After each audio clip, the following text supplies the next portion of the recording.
नमस्कार किसान भाइयों और बहनों, मैं गरिमा भारती आप सभी का हमारे साप्ताहिक कार्यक्रम कृषि कनेक्शन में स्वागत करती हूँ।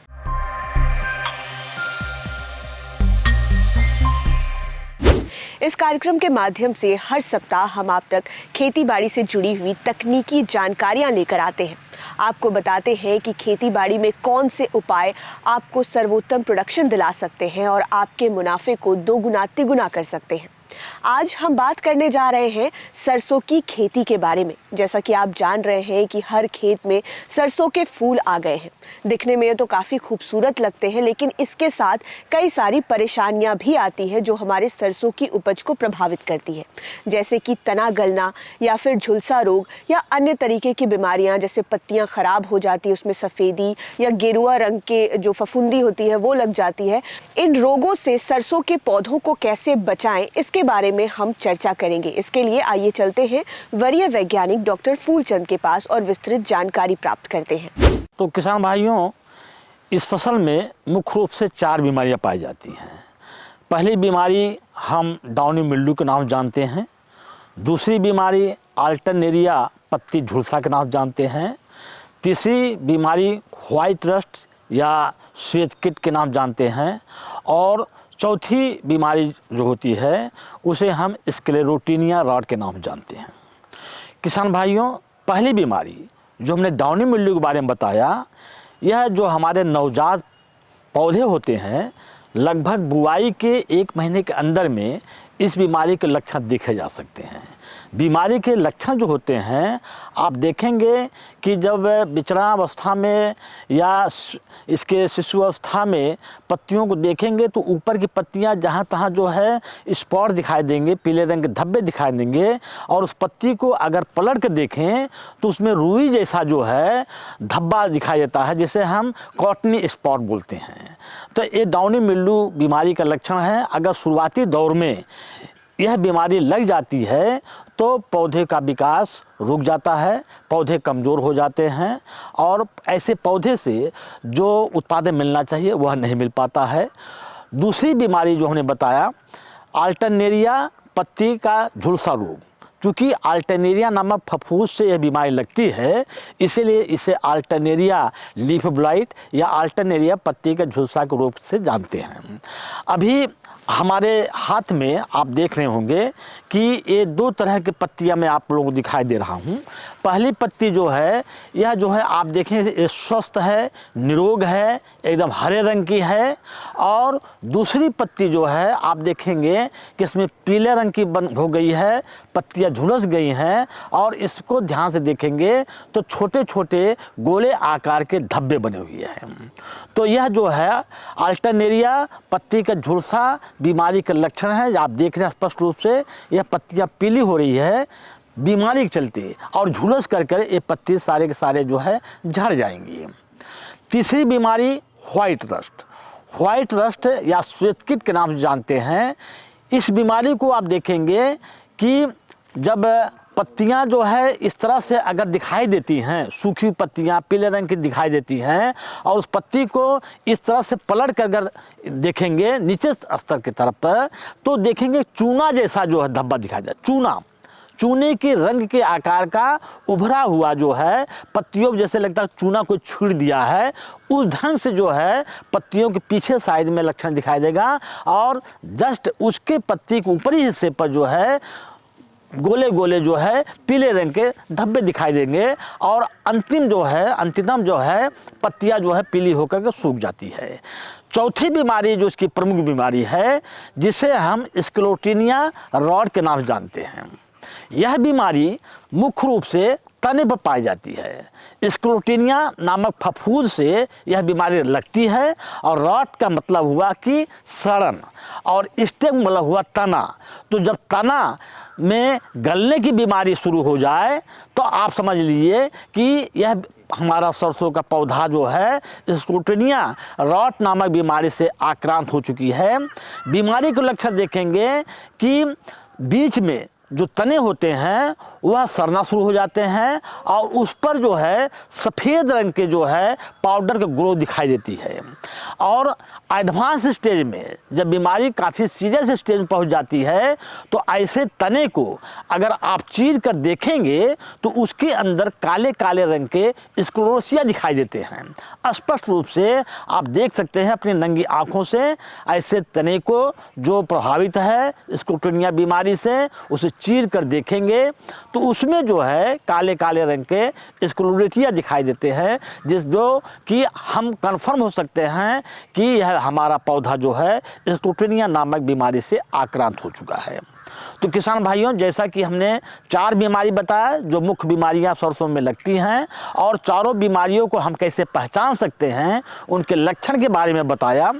अब रही बात हम इस बीमारी की रोकथाम कैसे कर सकते हैं।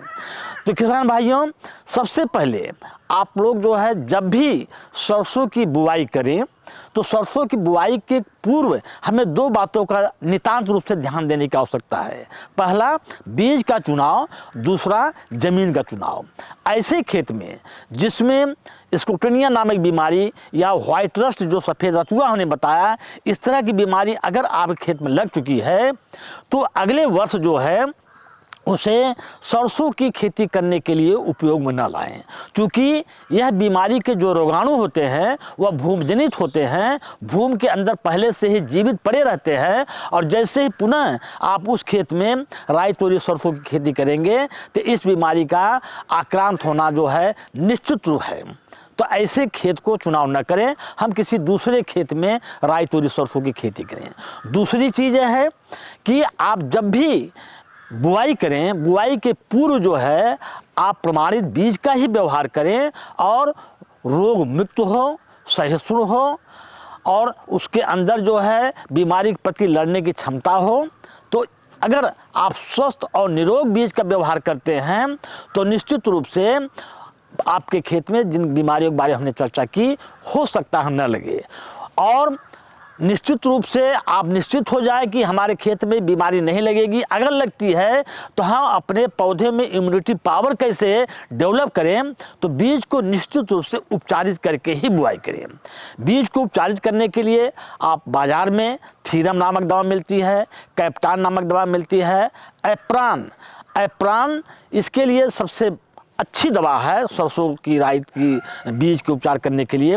अगर एप्रान दवा मिल जाती है तो आप 6 ग्राम दवा प्रति किलो बीज की दर से उपचारित करेंगे, या थीरम, कैप्टान या बेवस्टीन इन दवाइयों को उपयोग करना चाहेंगे अगर मिलता है मार्केट में, तो इसका जो है 2 से 2.5 ग्राम प्रति किलो बीज की दर से आप बीज को उपचारित करें। बीज उपचार करने के लिए आप बीज को हल्का सा पानी का छिट्टा दे करके उसे हल्का सा मॉइस्ट कर लें, गीला कर लें और उसके ऊपर जो है पाउडर को छीट दें। जिन दवा को हमने बताया पाउडर रूप में रहता है, हाथ में दस्ताना पहन लें और उसे अच्छी तरह से आप मिला दें। मिलाने से क्या होगा कि एक तरह से सरसों के बीज के ऊपर जो है एक आवरण बन जाता है जिसे हम सुरक्षा कवच कहते हैं। इस सुरक्षा कवच का काम क्या होता है कि यदि जैसे हमने कहा कि स्क्लेरोटिनिया रॉट है या व्हाइट रस्ट है, ये सब बीज जनित बीमारी होती हैं और अल्टरनेरिया है, डाउनी मिल्ड्यू है, ये सब बीज और ज़मीन दोनों के माध्यम से होता है। तो आपके रोगाणु बीज में हो या ज़मीन में हो, वो दोनों ही मतलब परिस्थिति में जो आपके बीज के ऊपर जो है एक सुरक्षा कवच बन गया है, उससे आपके बीज बन जाएंगे और उससे जो है आप सरसों के स्वस्थ और निरोग पौधे निकलेंगे, जिसके अंदर आने वाले समय में लड़ने की एक क्षमता भी होगी, उसकी एक इम्यूनिटी पावर भी बढ़ जाती है।